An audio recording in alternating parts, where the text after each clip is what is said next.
You can have... It's like taking a... I don't know if either of you were really big into cars. I know you're not in the car, you. I'm not. But, well, you know what a car is. No, what's a car? You can have what's called like a sleeper, right? Something that's very unassuming. Say it could be like a rundown little Camry. But you look at the internals and it's something entirely different. It'll leave you in the dust. It's the same thing. You can buy something stock, like a stock vehicle. That stock vehicle in this little thing that I'm going through being your set martial art.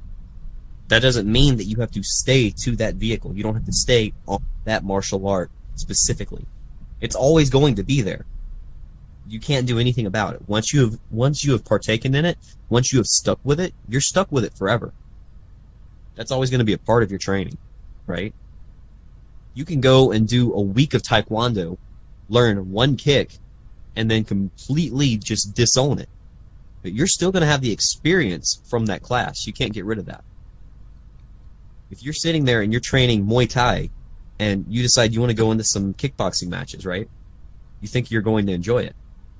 Well, hey, I'm not going to get mad at you if you go and train Taekwondo or Karate or Savate, whatever else that you would like to add to help influence your Muay Thai. All you're doing is giving yourself direction. You're taking different aspects of a different art and applying them to your main art to enhance them. And everyone always wants to sort of accredit this sort of mindset to, oh, it's MMA, oh, it's Bruce Lee, oh, it's whatever. This is just basic logic. Yeah. Like, I can't think of one area in the martial arts that doesn't have this logic, or had never had this logic, you know? It's like the whole basis of some of the most popular martial arts out there was, hey, I've seen this, I've done this, yeah, I know this more than that, but I've got these roots, I've got this inspiration, and then we get a new system. Also, I know we can't forget and not have the experience we had, but I really wish I didn't have that Hapkido experience I had. Was it a bad experience? He had a horrible experience with Hapkido. They made us do Karate Kid crane kicks after 360 spinning hop.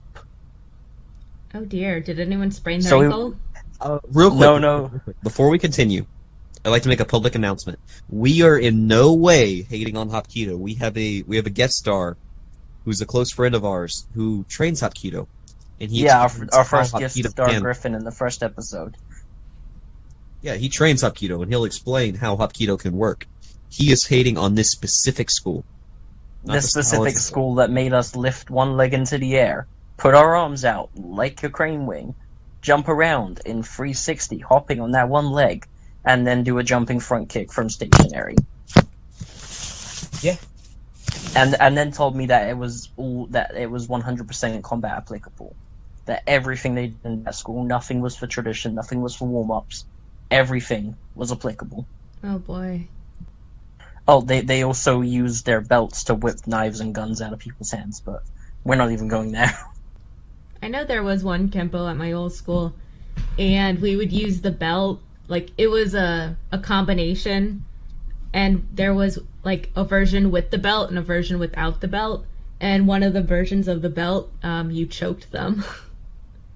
Now, one thing I'd like to point out is all of us here, we have a decent understanding of karate, for example, right? We know what karate is. No, not a fucking clue. Well, just let me finish. Let me have this. We know what karate is, right? I myself, I've trained for a number of years. Luca, you're just a weeb, and Masa, she's done her research. Anyways. Hey, so, I did karate. I did a Bullshido Shotokan Goju school.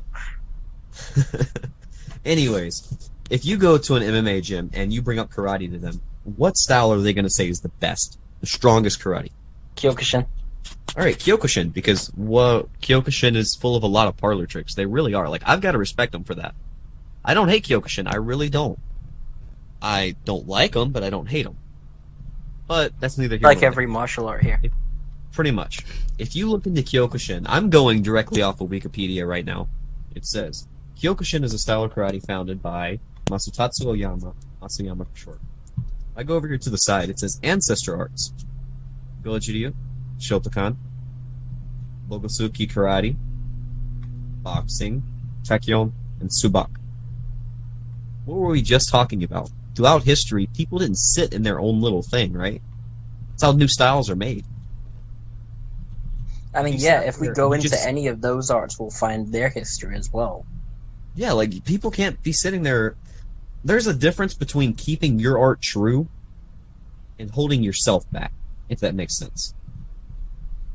A lot of times, I've experienced this in the States, right? I have gone to schools who claimed to do Shitoryu and claimed to do Shorin Ryu, and I'll ask them about the history of the styles because I dabbled in the two. I've played around with them. I've talked to a lot of individuals who have trained. They will not have any history of their style. Their whole mindset is, well, this is how the karate is. This is how it was taught to me, so this is the way it has to be done. And I'll be able to pull up videos of people that I'm in contact with doing similar katas, the same name, completely different, actually having application, not stylized for competition. And their immediate response is, well, that's just wrong. That's just wrong. That's not how I was taught. Well, that may not be how you're taught, but this is how it's being done at the headquarters in Japan. So either these guys in Japan doing the katas are wrong, or maybe the Americans hopping on one leg and doing 360 spins, as Lucas said, maybe they're wrong. It's just something to think about. A lot of times people get caught up in it like, we don't need to change, but maybe they're the ones that are wrong. Yeah, everyone always wants to say traditional martial arts are martial arts that will put tradition over growing, changing, and being functional. But I hate that definition because everything we class as a traditional martial art was made by growing and changing to be more functional.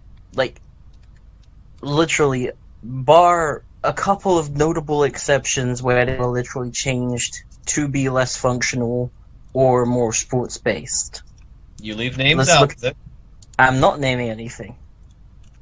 Let's look at karate was a mix of Chinese martial arts, Okinawan wrestling, traditional Muay Thai, and then it came to Japan, and they mixed in judo, which was brought back and mixed into some of the other styles. Like, let's look at Shaolin Kung Fu, one of the most famous Kung Fus. Was a mix of styles found throughout the temple and the villages around the temple. The Shaolin temples now teach a multitude of styles. They have Sanda competitions. They have a team for Sanda, which, if you don't know, Sanda is Chinese full contact kickboxing with takedowns. Everything we class as a traditional art or art that won't evolve, if you look at its history, its conception, its nature, its original masters, it's probably something that evolves. I'd like to bring up a point. Now, Go for it. You two are valued team members. I need permission before I say what I'm about to say. You can cut this out. I need permission. I'm going to say something that involves both Shotokan and BJJ. Do it. Okay. So, what I want to bring up is two different arts. Two very different arts. Two arts that are both loved and hated. These arts are Shotokan Karate and Brazilian Jiu-Jitsu. So, the two styles I'm talking about being Shotokan and Brazilian Jiu-Jitsu. A little bit of history first. I am a black belt in Kinkojuku Shotokan. Kinkojuku being the predecessor to Shotokan as a whole. It's pre-World War II teachings of Gichin Funakoshi. Right? That's covering my bases. I can hate on the art because I do it. I can hate on the art because I have experience in it. Now, BJJ. I trained BJJ for a couple years. We'll put it at that. Just a couple years. Before I switched over to different arts. Alright? Namido Jiu-Jitsu. I have a black belt in Kinkojuku Shotokan, and I trained BJJ for a number of years. Alright. Now that that's out of the way, I can hate on these systems. You don't have to go to the comment section hating on me, hating on them. Because I'm not going to read the comments. I'm just going to listen to these two laugh at them. Alright. Shotokan. The example I'm going to give with people being what holds it back. Not the system, the people. Right? When we look into, for example, the kata, our Goju kata, right? Right? The Kinkojiku Goju Sho? No. I'm getting crossed. Anyways, when I look into the Shotokan kata, Goju Sho, it looks like the Kinkojiku kata Goju Dai. Right? You following from right here? Yep. Our Goju looks like JKA's Goju Sho. The Goju Sho and Goju Dai kata within the JKA were actually switched in the 1960s. Why were they switched? Why would they do this? Well, a certain prominent instructor was competing at a tournament, trying to look nice. And he said the name of one of the Goju katas. But the kata that he performed was a different kata. Now, naturally, you would just ignore it or mention it to the instructor, say, "Hello, sir, you said the wrong name," or "you stuttered," etc., right? That's just common sense, right? Yeah? Yeah. Yeah. It's respectful. You can be respectful with that. Do you know what the JKA did? What his Switch the students- names around. They switched the names around to save face for him. You can still look into this. Like, don't take my word for it. Do the research.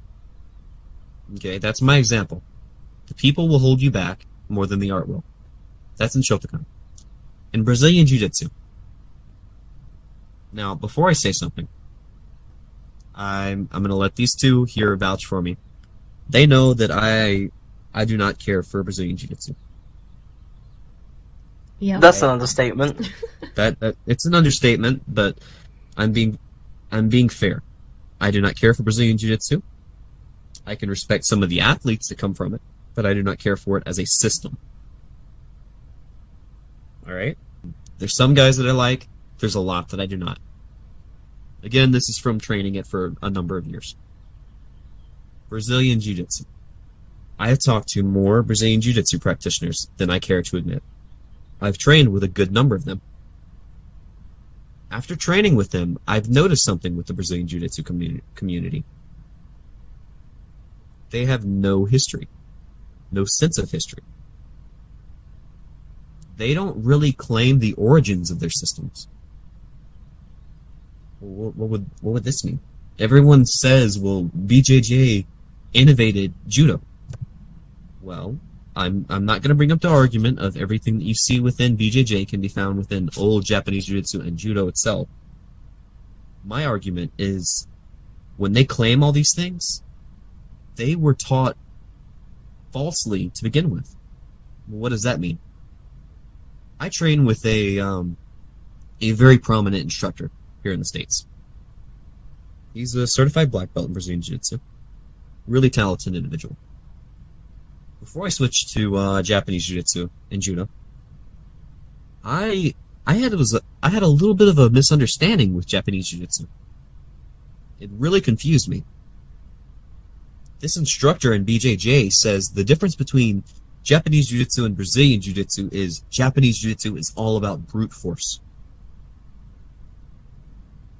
Lucario, you've trained Japanese Jiu-Jitsu before.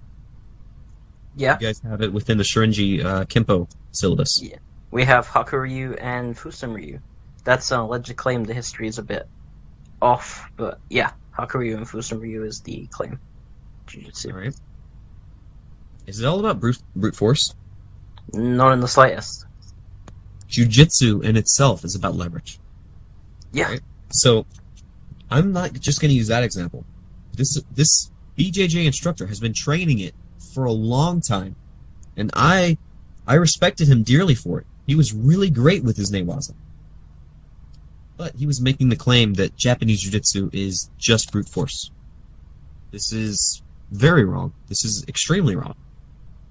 But all of his students, when they would go off and teach their own students, what were they going to tell? What were they going to tell them their own students about Japanese Jiu-Jitsu? It's brute force. Yeah. It travels down. You look into different things within the BJJ community. They claim that Helson Gracie, no, not Helson Gracie. You look at different things within the BJJ community. They claim that the reason the emphasis is on the Newaza, the ground game, is because Elio was just he just thought it was better for smaller people, right? They always bring up that he was sickly. A lot of other individuals within judo were sickly as well, and they had great nagewaza. Yeah. Helio Gracie, which no disrespect, the man accomplished a lot. He accomplished a lot. His marketing was genius. I will praise him with that. I will praise him until the day I die. Right? His marketing was on point. Everyone wants to claim that, well, he focused on the newaza because judo's newaza is extremely lacking, and he just felt the newaza was better for smaller people. Okay. If you have someone, for example, Masa size. Masa, how much do you weigh roughly, and how tall are you? I weigh 158 as of this morning. That's pounds. And I am 5'1". All right. Lucario, what is your weight and height, roughly? I am 5'10", and in pounds, I am roughly 230. Okay. Masa, if someone who weighs 230 was trying to pin you with all they have, with your current grappling experience, they wanted to do physical harm to you, would you feel more confident defending yourself standing up or laying on your back and trying to submit them? Standing up, obviously. Because there's this little thing, gravity makes it a little bit harder to stand up than to keep standing. Right? If you're standing, you're fine. If you're on the ground, it's going to be a little bit harder to stand back up. That's just a little bit of common sense. If Luca here were to try to hurt you and you immediately pulled him to the ground, you're essentially laying on an anvil. So that's my one little... I'm a blacksmith. I've got to bring that up. I got to throw in my little piece right there. He's essentially having you on a stationary position, which is not going to allow any give for receiving strikes. Okay. I'm not going to argue about newaza not being effective. It is. It really is. What I'm bringing up is the discrepancies within the history. They claim that he focused on it because it was better for self-defense, better for smaller individuals. Kyuzo Mifune did not seem to think so, but that's besides the point. You look into actual historical accounts of Elio Gracie training judo. Do you know why he focused on the newaza? Why? Because he could not understand the nagewaza. I've taught people the basics of grappling before. I've taught a fair little bit. It is easier for me to teach someone on their first day, hey, lay here, wrap your legs around them, and this is how you choke them from this position. This is how you grab a joint lock. This is how you transition. This is how you pin. That's easy. They'll pick it up really, really, really quickly, right?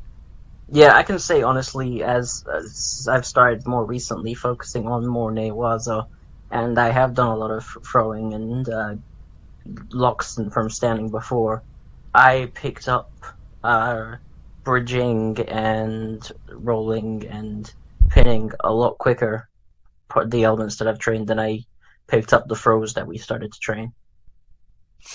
Because there's more room for error on the ground. You're at such a position that, hey, if you go to, for example, just a basic scissor sweep from close guard, if you go to do a scissor sweep and your leg's a little bit too far forward, still essentially work. It's a little bit too far back, it'll still essentially work. Is that the same case when you're doing nagewaza? You're trying to throw them to the ground? No. Throws are perfection. They really are. Takedowns are in general. You off-balance them. You have to take advantage of their point of off-balancement. The ground, not so much. And this isn't to say that Brazilian Jiu-Jitsu is easier, or that what they do can be done really easily. It's more so to say that you have more options, and so picking it up is quicker, so in less time you can learn more. Exactly. My point being, I know this has been a little bit of a long rant. My point is, again, the discrepancies within history.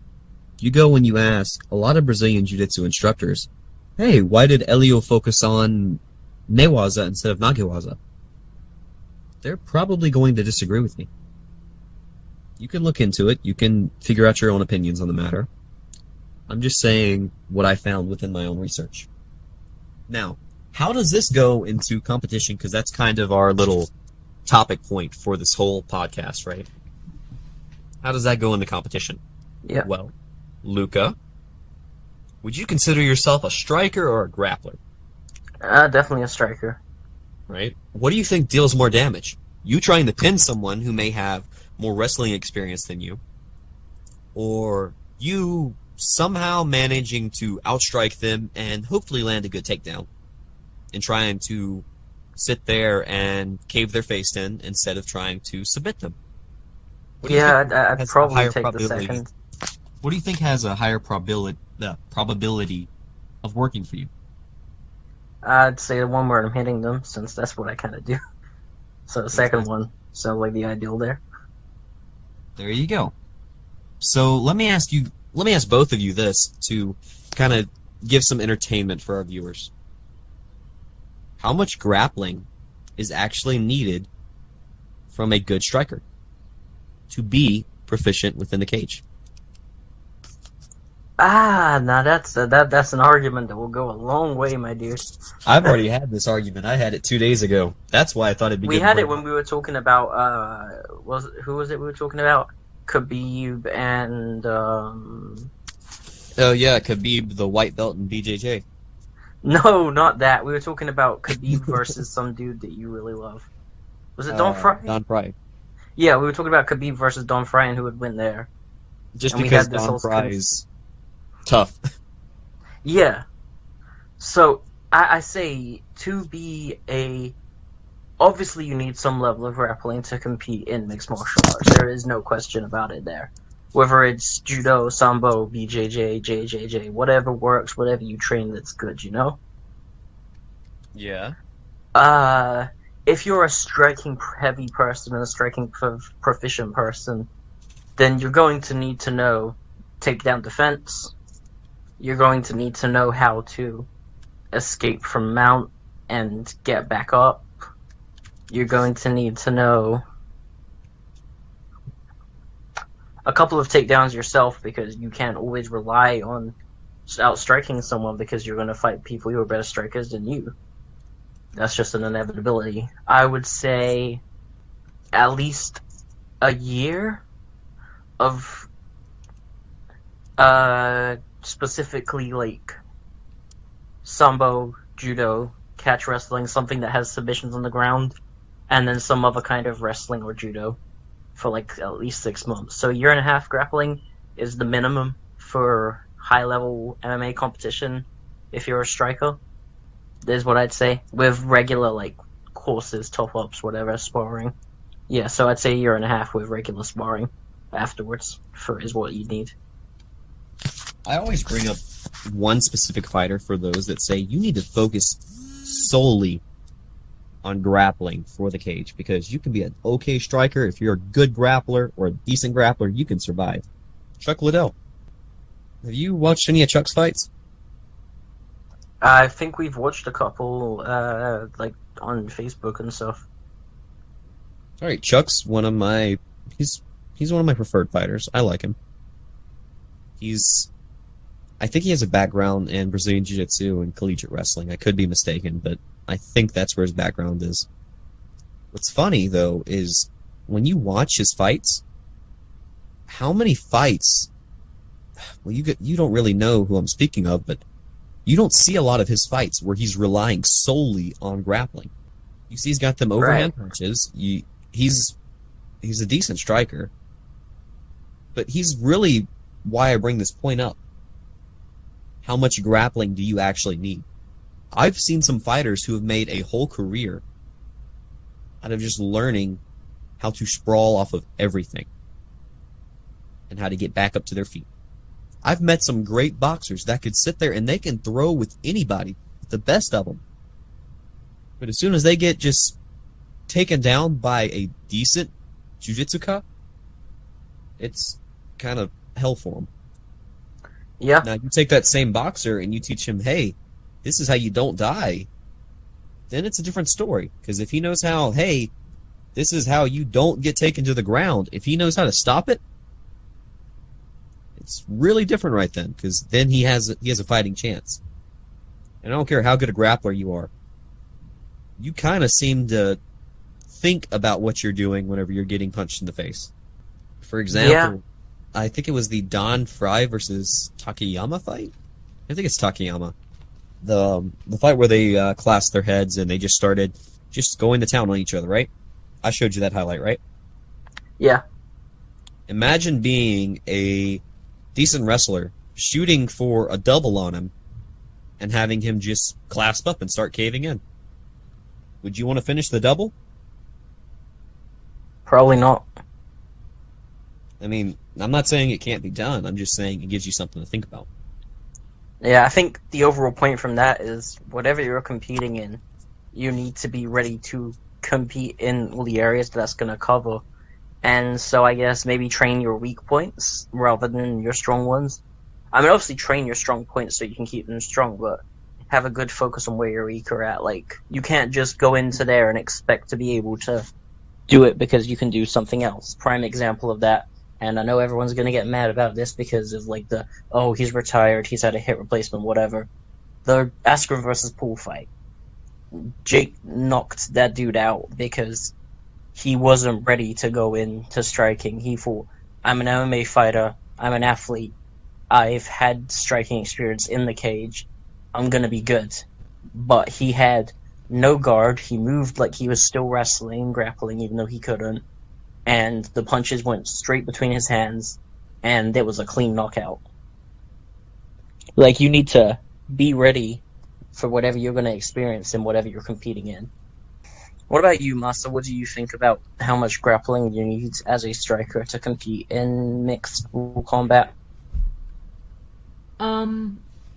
I think it was kind of covered, just the idea of being able to prevent the takedowns and then having to be able to get back up from different positions, just getting out of there and getting back up on your feet. Yeah, like, I would say I kind of a little bit disagree with what you said, Lo, on that. I don't think that you need to train grappling as much as you would say you have to, just because if you're a good enough striker, then you can, especially depending on what kind of striker you are, you have really good footwork to sort of avoid that as well. Who's the best striker you know of? That's definitely a hard question. Just off the top of your head, who comes to mind when you think a good striker? My favorite striking-focused fighter is Wonder Boy. How do you think it would go if you fought Khabib? Not particularly well for the dude. I mean, he does BJJ, but like, yeah, Khabib is. Well, I mean, so does Connor. I think putting anyone against Khabib is a bit of an unfair fight here, my dude. I will let you know. I would try to have fun with that match. I know I would most likely lose. It's very probable I would lose. Anyways, what I'm saying is a good striker, if they get taken down, it's really the end for them. Now there have been some really nice knockouts from the bottom, but it's just not common. I think another question really on that end, though, is what counts as being a striker or a grappler, because none of us are exclusively one or the other in different senses. Pretty exclusively striker. Yeah, but even your Kempo has, like, joint locks and stuff, no? Yeah. That's not striking just because you're standing or not throwing them. That's not a striking thing. You're locking them up. You're controlling them. Yeah, but, like, there's no way anyone could consider me a grappler. Yeah, but can you be considered exclusively a striker? Masa, I tell you what, I consider you a grappler. I consider you a grappler. If you can throw your personal chef into a rack, you're a grappler. Okay, but that was just like a flip that I messed up on. And he's not a personal chef. Children going up to their parents and just hip throwing them into their trophy racks, so they get Lowe's stamp of approval. Now, here's what I'm gonna say. On different levels, we see low, you are experienced striking and grappling. You've done BJJ, you do judo and Japanese jiu-jitsu. You've done wrestling, you do karate, you do Muay Thai, you do Filipino arts. But all of that is on different levels. Now, Muay Thai is more considered more exclusive striking than karate, which is more exclusive striking than Filipino arts, which is more exclusive striking than judo. And it goes down like that. But none of them, at least especially with the traditional Thai that you train, none of them are exclusively striking arts as well. So how much does that experience play over in escaping takedown defense? Because everyone likes to hate on it when you say, I have takedown defense, I do grappling in my hybrid art, but it's a thing. It exists. How Yeah, much does that play into it? there's something that I would like to quote, and I can be I can be corrected in the comments. There's two brothers, right? Remy and Ernesto Preces, right? They're really well known in the Filipino martial arts community. One of them has a quote that they mention every time you train with them, right? Do you know what it is? Not a clue. It is based on the idea that drilling a situation that will never happen is useless. When you're sitting there working just a random situation with this man, and you're going through all this flashy drilling. Maybe you take away the knife, you take away the stick, or you manage to punch them. You know his immediate response? You could have just hit him with the stick. Keep it simple for stupid. Really. If you look into the origins of all combative arts, they're not necessarily focused on, hey, we're going to sit here and we're going to defend ourselves, but we don't need to focus on, hey, just punching or, hey, just on the ground. No, it was, hey, if you get taken to the ground, beat them there. If you're still standing up, beat them there. For example, when I ask you about the